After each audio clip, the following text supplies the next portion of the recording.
The Nicomachean Ethics of Aristotle. Read and presented by George Pitropogiannakis. Book 1, Chapter 10. Having determined these points, let us examine with respect to happiness, whether it belongs to the class of things praiseworthy or things precious, for to that of faculties it evidently does not. Now, it is plain that everything which is a subject of praise is praised for being of a certain kind and bearing a certain relation to something else. For instance, the just and the valiant, and generally the good man and virtue itself. We praise because of the actions and the results, and the strong man and the quick runner and so forth.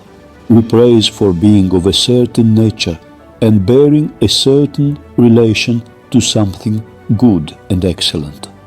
And this is illustrated by attempts to praise the gods, for they are presented in a ludicrous aspect by being referred to our standard, and this results from the fact that all praise does, as we have said, imply reference to a standard.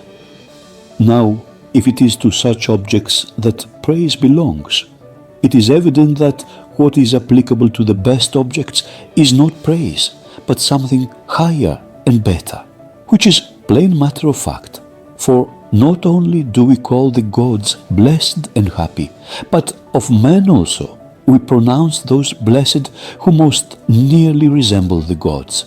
And in like manner, in respect of goods, no man thinks of praising happiness as he does the principle of justice, but calls it blessed, as being somewhat more godlike and more excellent.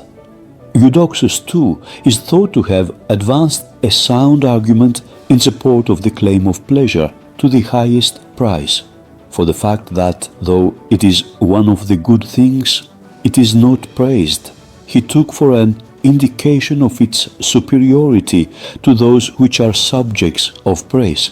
A superiority he attributed also to a god and the chief good, on the ground that they form the standard to which everything besides is referred.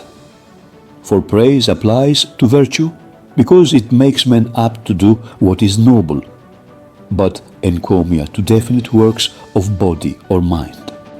However, it is perhaps more suitable to a regular treatise on encomia to pursue this topic with exactness. It is enough for our purpose that from what has been said, it is evident that happiness belongs to the class of things precious and final.